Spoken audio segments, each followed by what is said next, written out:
నమస్తే,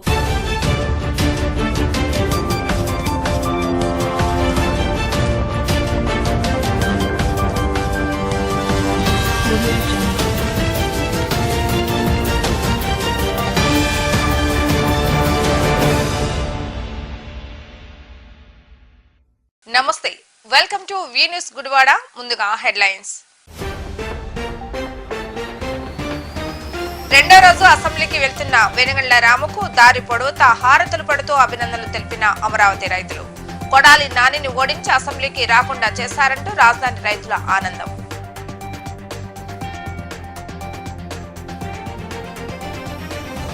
అన్ని సమస్యలు ఎమ్మెల్యే అధికారుల దృష్టికి తీసుకురావడం సాధ్యం కాదు. అధికారులు వారి తీరు మార్చుకోవాలి. బస్టాండ్ దగ్గర డ్రైనేజ్ వ్యవస్థను వెంటనే మున్సిపల్ అధికారులు సరిచేయాలంటూ ఆగ్రహం.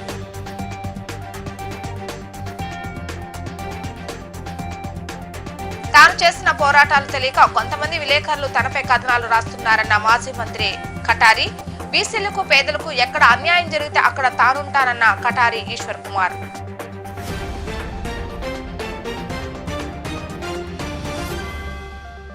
రెండో రోజు అసెంబ్లీ సమావేశాల్లో పాల్గొనేందుకు వచ్చిన గుడివాడ ఎమ్మెల్యే వెనుగండ్ల రాముకు అమరావతి రైతులు ఘన స్వాగతం పలికారు. అమరావతిలోని మందాడం గ్రామంలోని శ్రీ వేణుగోపాల స్వామి వారి దేవస్థానం వద్ద రాముకు పూలమాలలతో అమరావతి రైతులు జనాలు స్వాగతం పలకగా మంగళహారతులు ఇచ్చి మహిళా రైతులు విజయ తిలకం దిద్దారు. రాముకు ఆశీర్వదించారు.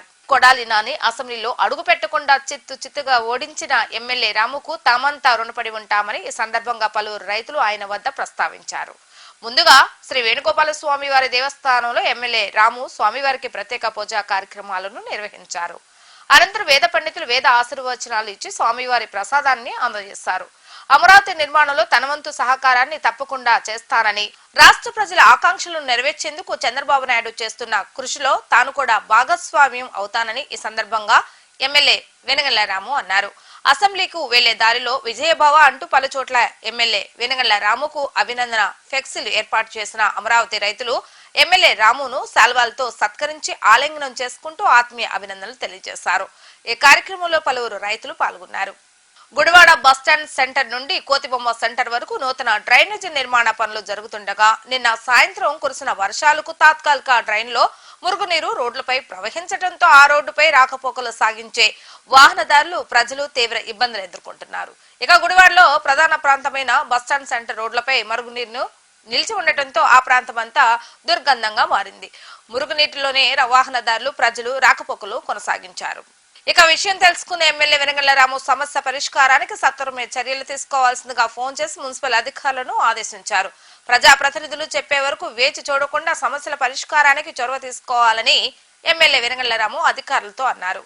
ఈ సందర్భంగా స్థానిక ఆ ward TDP in charge Allada Seenu మాట్లాడుతూ ప్రజల్లో మార్పు వచ్చి ప్రభుత్వాన్ని మార్చిన అధికారులు మాత్రం మార్పు రావటం లేదని, ప్రజా సమస్యలను పరిష్కరించాలని ఎమ్మెల్యే చెబితే కానీ గుడివాడ పట్టణంలో అధికారులు సమస్యలపై స్పందించడం లేదంటూ మండిపడ్డారు. అధికారులు తమ తీరును మార్చుకోవాలని, ప్రజా సమస్యలను ఎప్పటికప్పుడు పరిష్కరించాలని, అన్ని సమస్యలు ఎమ్మెల్యే అధికారుల దృష్టికి తీసుకురావటం సాధ్యం కాదని తెలియజేశారు.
అందరికీ నమస్కారం. ఈరోజు మన గుడివాడ బస్ స్టాండ్ ఏరియా నుంచి పోతిబొమ్మ సెంటరు, ఈసేవ, సత్యనారాయణ స్వామి గుడి వరకు డ్రైనేజీ నీళ్ళన్నీ కూడా రోడ్ల మీదే పారుతున్నాయి. ఎమ్మెల్యే గారుగా మన వెనుగండ్ల రాము గారు అధికారులందరినీ కేకేయడం, 2 సార్లు ఆయన అక్కడ ప్రజా సమస్యల గురించి తెలుసుకొని అధికారులందరినీ పిలిచి మీరు ఈ వర్కులన్నీ కూడా ఒక ప్రణాళికతో చేయాలి, ఇవన్నీ కూడా చేస్తే ప్రజలకు ఇబ్బంది లేకుండా, పక్కన వార్డు కుటుంబాలు ఫ్యామిలీలు ఉన్నాయి, అక్కడ నీళ్ళు ఆగిపోతున్నాయి, వాళ్ళందరికీ అనేక రకాలైనటువంటి మరి దోమల ద్వారా కానీ వ్యాధులు వచ్చే ప్రమాదం ఉంది. మీరు త్వరగా ఒక మంచి దీంతోనూ ఒక వర్కులన్నీ కూడా సక్రమంగా జరగాలి, ప్రజలకు ఇబ్బంది లేకుండా చేయాలని ఆయన చెబుతున్న ఈ అధికారుల్లో మార్పు కనబడతల్లా. ప్రజలు మారారు, ప్రభుత్వాన్ని మార్చారు, కానీ ఈ అధికారుల్లో మార్పు కనబడతలా. ఆ రోజు ఎమ్మెల్యే గారు చెప్పినప్పుడు అలాగే సార్ చేసేస్తాం సార్ అని చెప్తున్నారు, తర్వాత వెళ్ళి వాళ్ళ పని వాళ్ళు చూసుకుంటున్నారు. అర్జెంటుగా ఈ మున్సిపల్ అధికారులు కానీ మరి ఆర్ఓబి అధికారులు కానీ సరైనటువంటి నిర్ణయం తీసుకోకుండా ఉంటే ప్రజా ఆగ్రహానికి గురవ్వాల్సి వస్తుంది. ముందుగా ప్రతి విషయాన్ని కూడా ఎమ్మెల్యే గారు ప్రతిసారి అధికారులను కేకేసి చెప్పవలసాలంటే గుడివాడలో బోల్డని సమస్యలు ఉన్నాయి, ఎన్నో సమస్యలతో గుడివాడ ఉంది. రోడ్లు లేవు, డ్రైనేజీ లేదు, వాటర్ లేదు. ఇవన్నిటి మీద కూడా ఆయన ప్రత్యేక దృష్టి పెట్టి గెలిచిన కాంచి కూడా ఆయన ప్రమాణ స్వీకారం చేసే వరకు నేనేమీ చేయకూడదు అనకుండా మరుసటి రోజు నుండే ప్రజా సమస్యల మీద దృష్టి సారించి ఆయన ప్రతి ఒక్క విషయాన్ని క్షుణ్ణంగా పరిశీలించి ఈ పనులు చేయాలని అధికారులకు ఆదేశాలు ఇస్తూనే ఉన్నారు. అధికారులు ఇప్పటికైనా కళ్ళు తెరిచి గత ప్రభుత్వం సంగతి మరిచిపోయి ఇప్పుడు వచ్చిన కొత్త ప్రభుత్వం దృష్టిలో పెట్టుకొని ప్రజలందరూ కూడా వైసీపీ ప్రభుత్వాన్ని వద్దనుకొని మూకుమ్మడిగా దాడి చేస్తేనే ఈ ఫలితాలు ఎలాగొచ్చినాయో మీరు చూశారు. మీరు కూడా మారి తొందరగా ప్రజావసరాలను తీర్చండి. విలేకరుల సమావేశంలో తాను మాట్లాడిన మాటలను ఉద్దేశించి ఒక పత్రికా విలేకరి తనపై రాసిన కథనానికి స్పందిస్తూ వైసీపీ ప్రభుత్వంలో జరిగిన అరాచకాలపై తాను చేసిన పోరాటాలను మాజీ మంత్రివర్యులు కటారి ఈశ్వర్ కుమార్ వివరించారు. తాను ఏ పార్టీకి చెందిన వ్యక్తిని కానని, ఎక్కడ బీసీలకు పేదవారికి అన్యాయం జరిగితే అక్కడ నిలబడే వారికి అండగా ఉండటమే తన బాధ్యత అంటూ తెలియజేశారు. తాను చేసిన పోరాటాలు తెలియక కొంతమంది తనను విమర్శిస్తూ కథనాలు రాశారని, ఆ మిత్రులకు కూడా తన పోరాట ప్రతిభ తెలియాలని ఈ విలేకరుల సమావేశాన్ని ఏర్పాటు చేయడం జరిగిందని ఆయన వివరించడం జరిగింది. ఒక పత్రికలో ఆ పత్రిక విలేకరు గారు రాసింది ఏంటంటే, ఈశ్వర్ కుమార్ నువ్వు 5 ఏళ్లలో నువ్వేం చేసావు, కాళీ గారు అలాగే రాంబాబు గారు చేసిన అరాచకాలు మీకు తెలియవా అని చెప్పి నన్ను అడిగారు. ఇట్లాంటి పరిస్థితుల్లో నేను ఇప్పుడు స్పందించాలి. మళ్ళీ సోదర ఆ విలేకరు గారి మీద ఎటువంటి నాకు కోపం లేదు, ఆయనకు రాసుకునే హక్కు ఉంది. బహుశా నేను ఈ 5 ఏళ్లలో నేనేం చేశానో ఆయనకు బహుశా తెలిసి ఉండకపోవచ్చు. ఇప్పుడు నేను చెప్పవలసిన బాధ్యత ఆ విలేకరు గారికి, విలేకరు గారి ద్వారా నేను ప్రజలు కూడా నేను చెప్పవలసిన బాధ్యత నాకుంది. 2019లో కొడాలి నాని గారికి నేను ఓపెన్గా ఆయనకి సపోర్ట్ చేసిన మాట వాస్తవం. చాలా పెద్ద మనిషి, పారిశ్రామికవేత్త, వ్యాపారస్తులు, సెక్రటరీగా ఉన్నారు. గుడివాడ ఆఫీసర్స్ క్లబ్ అంటే సెక్రటరీ అంటే చాలా పెద్ద పోస్టు. ఆయన్ని వైఎస్ఆర్సీపీకి చెందిన వ్యక్తులు దౌర్జన్యం చేసి ఆయన మ్యాన్ హ్యాండిల్ చేశారు. ఆ రోజు నేను జిమ్ చేస్తున్న వ్యక్తిని నాకు ఇన్ఫర్మేషన్ రాగానే పరిగెత్తుకుంటూ వచ్చి నేను ఆపాను. కాదా, రండి అక్కడే మీరు ప్రజా సదస్సు పెడదాం, ఓపెన్గా డయాస్ మీరు మీ సమక్షంలో మీరు ప్రూవ్ చేయండి, నేను కాదు ఆపిందని. ఆయన కూడా తీసుకొస్తాను. ఆయన టీడీపీ 100% ఆయన టీడీపీ మనిషి. కటారి ఈశ్వర్ కుమార్ వచ్చాడు. ఎస్, ధర్మంగా చెప్తున్నాను, ధైర్యంగా చెప్తున్నాను. ఆ రోజు నేను వచ్చాను. అలాగే క్లబ్లో నేను సేవ చేశా సుబ్రహ్మణ్యాన్ని. ఎవరు వచ్చారు బయటికి? ఎవరు రాలా. అలాగే ఉడ్లవల్లేరులో కనకరత్నారావు ఎవరండి? వైఎస్ఆర్సీపీ నాయకుడు, దళిత నాయకుడు. అన్యాయంగా ఒక డాక్టర్ చంపేస్తే మీ చుట్టూ కొడాలి నాని గారి చుట్టూ తిరిగి నాకు న్యాయం చేయండి అని చెప్పినంటే ఆయన చేయకపోతే ఆయన సతీమణి నాకు ఫోన్ చేస్తే నేను హైదరాబాద్ నుంచి వచ్చి అక్కడి నుంచే ఫోన్ చేసి రేపు మీకు న్యాయం చేస్తే ఆ దళిత నాయకులు అందరూ వచ్చి, ఆయన దళిత నాయకుడు గుడ్డవల్లేరుకు చెందిన దళిత నాయకులు అందరూ కూడా వచ్చి డాక్టర్తో మాట్లాడితే ఆ డాక్టర్ గారు నేను 5 లక్షలు ఇస్తానని ఒప్పుకొని మళ్ళీ బ్యాక్అవుట్ అయిపోతే ఒక్క వ్యక్తి అయినా సరే టీడీపీ నుంచి ఒక్క వ్యక్తి అయినా వచ్చి ఏంటండి ఆ దళిత నాయకుడి విషయంలో ఏంటి మీరు అన్యాయం చేస్తున్నారని చెప్పని తెలుగు ఈ వెనిగల రాము గారు అడిగారా, ఈ ఆర్వి గారు అడిగారా, ఈ తులసి గారు అడిగారా అడుగుతున్నా. మీరు చెప్పండి. నేను అడిగా, నేను డైరెక్ట్గా అడిగా, బహిరంగంగా నేను ధర్నా చేస్తానని చెప్పి నేను బయటకు వచ్చా. మీ సమక్షంలో నడి రోడ్డు మీద అక్కడ సెంటర్లో కూర్చుని 4 విగ్రహాలకి దండలేసి మీకు చెప్పాను నేను డైరెక్ట్గా నేను అక్కడికి వెళ్తున్నాను అని చెప్పని. మళ్ళీ 2వ రోజు కల్లా వాళ్ళు 5 లక్షలు తీసుకొచ్చి కొడాల నాని గారి మనుషులు వాళ్ళు తీసుకొచ్చి 5 లక్షలు అందరూ ముందు బహిరంగంగా వాళ్ళు ఇచ్చిన మాట వాస్తవం కాదా? ఆ దళిత కుటుంబానికి నేను చేశా, ఎవరన్నా చేయాలి? అపోజిషన్లో ఉన్నవాళ్ళు చేయాలా? ఏ పార్టీకి చెందిన వ్యక్తి, ఏ రాజకీయానికి సంబంధం లేని వ్యక్తి కటారి ఈశ్వర్ కుమార్ వచ్చి చేస్తాడా? ఆమె నాకు ఫోన్ చేయటం ఏంటి? నేను గాలి కబుర్లు నేను చేసేంత బలహీనుడు కాదు. నాకు 35 ఏళ్ళు నాకు ఎక్స్పీరియన్స్ ఉంది. నా ఎక్స్పీరియన్స్ ముందు మీకు ఎంత ఎక్స్పీరియన్స్?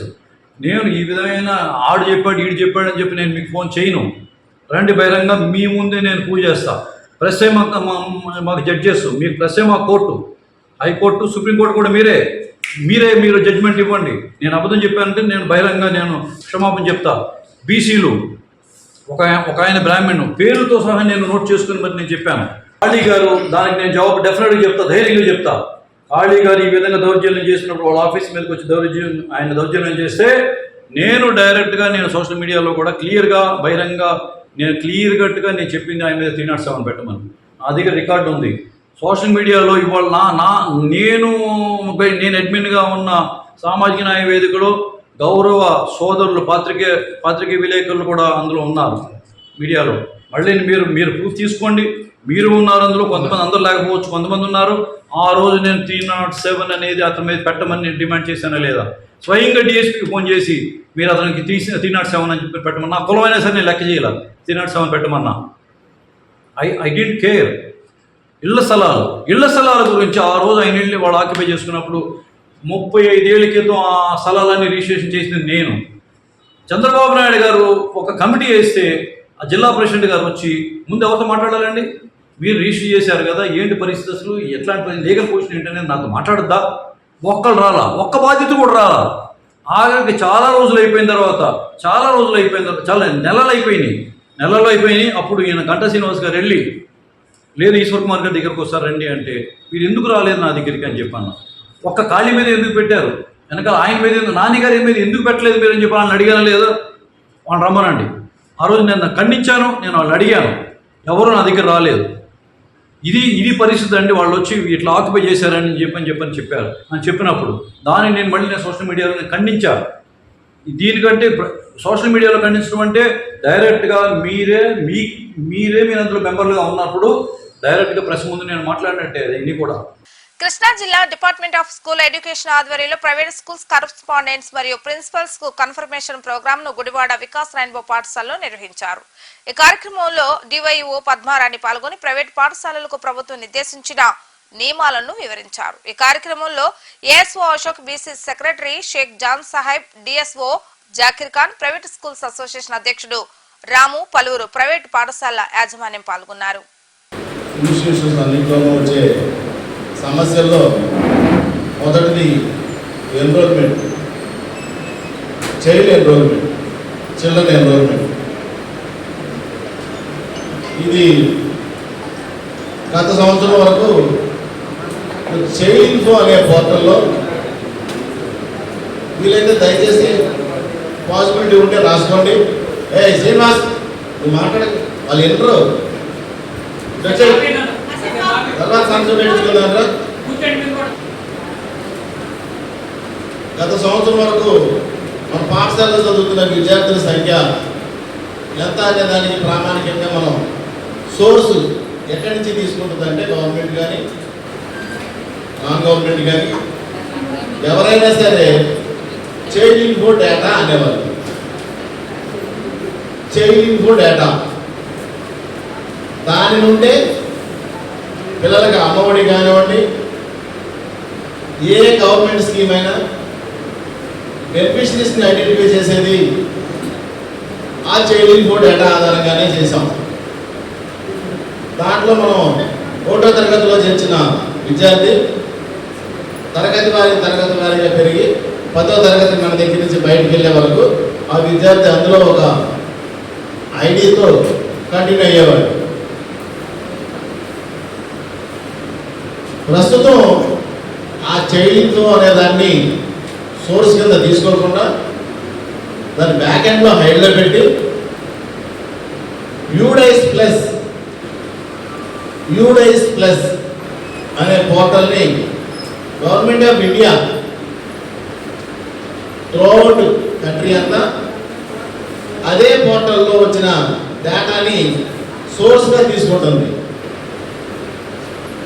సో మన దగ్గర చదువుతున్న విద్యార్థి గతంలో చైల్డ్ ఇన్ఫోలో ఎలా అయితే ఖచ్చితంగా నమోదు చేసేవాళ్ళమో అదే నమోదు ప్రక్రియని యూడైస్ ప్లస్లో చేయాలి. అయితే గతంలో చైల్డ్ ఇన్ఫోలో నమోదు చేసినప్పుడు మనకి చాలా అమెండ్మెంట్లు ఉండేవి. August, September, October, November, December, జనవరి వరకు కూడా పిల్లలు నమోదు చేసుకునేవాళ్ళం. కానీ ఇది యూనిక్యూ పోర్టల్ అవడం, త్రూఅవుట్ ఇండియాలో అన్ని స్టేట్స్ దీన్నే ఫాలో అవడం వల్ల ఒక చైల్డ్ ఇన్ఫో లాగా కొన్ని స్టేట్స్కి పరిమితమై ఉండకపోవడం వల్ల ఇది ఏదైనా సరే ఒక కాల పట్టిక ఇచ్చారంటే, ఒక టైం షెడ్యూల్ ఇచ్చారు అంటే ఖచ్చితంగా ఆ టైం షెడ్యూల్లోనే దాన్ని పూర్తి చేయాలి. బాగా గుర్తుపెట్టుకోండి, చైల్డ్ ఇన్ఫో లాగా కొన్ని స్టేట్స్లో లాగా లేదు. ఇది చైల్డ్ ఇన్ఫో 29 రాష్ట్రాల్లో లేదు, కొన్ని రాష్ట్రాల్లో మాత్రమే చైల్డ్ ఇన్ఫో ఉండేది. బట్ యూడైస్ అనేది త్రూఅవుట్ ఇండియా 29 రాష్ట్రాల్లో ఉంది. 29 రాష్ట్రాల్లో గుడివాడ పట్టణ స్థానిక రైల్వే స్టేషన్ రోడ్లో గత కొన్నాళ్లుగా భిక్షాటన చేసుకుంటూ జీవిస్తున్న ఒక యాచకుడు కాలు తీవ్ర గాయంతో ఇబ్బంది పడటంతో ఆ గాయాన్ని శుభ్రపరిచి వైద్య సహాయం అందజేసి ఒక వ్యక్తి ఈ విధంగా ఇబ్బంది పడుతుంటే తోటి మనుషులు సహాయం చేయకుండా చూస్తూ వెళ్లిపోవటం బాధాకరమని ఆవేదన వెలగక్కారు. ఈ సందర్భంగా గుడివాడ పట్టణ సామాజికవేత్త డాక్టర్ మాచర్ల రామకృష్ణ మాట్లాడుతూ మానవ సేవే మాధవ సేవ అనే నినాదంతో ప్రజలు ఏ విధమైన ఇబ్బంది పడకూడదనే ఆలోచనతో నేను చేస్తున్న సేవా కార్యక్రమంలో భాగంగా గత కొద్ది రోజులుగా ఈ పెద్ద ఆయన కాలు గాయం అవటంతో కదలేని పరిస్థితిలో ఉండటంతో ఆ కాలుని శుభ్రపరిచి ఆ గాయానికి వైద్య సహాయం చేయటం జరిగిందని, అదేవిధంగా మనుషుల్లోనే దేవుళ్ళు ఉంటారని, దయచేసి మానవత్వాన్ని బతికించాలని ఆయన ఈ సందర్భంగా కోరారు.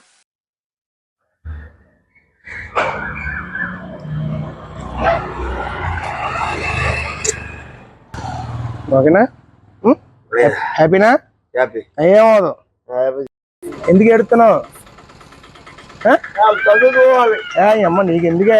దేవుడు ఎక్కడున్నారో మాకు తెలియదు. దేవుడు ఎక్కడున్నారో తెలియదు. మానవుల్లోనే దేవుడు ఉన్నాడు. అందుకనే మానవ సేవే మాధవ సేవ. నువ్వేం బాధపడకు. నీకు చనిపోయిన తర్వాత నీ అంతక్రియ నేను చేస్తా. నీ కొడుకులాగా నేను అంతక్రియ చేస్తా. ఓకేనా? హ్యాపీగా బతుకున్నంత వరకు హ్యాపీగా బతికే, చచ్చిపోయినప్పుడు నేను వచ్చి తీసుకెళ్తా. అలాగేనా? Okay okay. శుభ్రంగా ఫోన్ చేయి. నువ్వు బాధపడబాకు. నీ కొడుకు ఎవడో అదే ఆర్కే. నీ కొడుకు నువ్వు చనిపోయినాక నేను వచ్చి నేను తీసుకెళ్తా. అప్పుడు దాకా నువ్వు ఎలా తినాలి కూడా తినేయి, ఎలా చేయాలి కూడా చేసేయి. నీ కడ వరకు నేను తోడుంటా. ఓకేనా? భగవంతుని ఆశీస్సులు నీకు ఉంటాయి. వార్తలు ముగించే ముందు హెడ్లైన్స్ మరొకసారి. రెండో రోజు అసెంబ్లీకి వెళ్తున్న వెనుగండ్ల రాముకు దారి పొడవుతా హారతులు పడుతూ అభినందనలు తెలిపిన అమరావతి రైతులు. కొడాలి నానిని ఓడించి అసెంబ్లీకి రాకుండా చేశారంటూ రాజధాని రైతుల ఆనందం.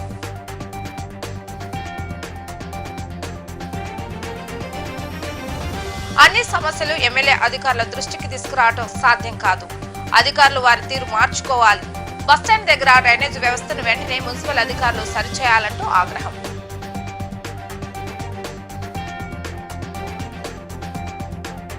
తాను చేసిన పోరాటాలు తెలియక కొంతమంది విలేకరులు తనపై కథనాలు రాస్తున్నారన్న మాజీ మంత్రి కటారి. బీసీలకు పేదలకు ఎక్కడ అన్యాయం జరిగితే అక్కడ తానుంటానన్న కటారి ఈశ్వర్ కుమార్.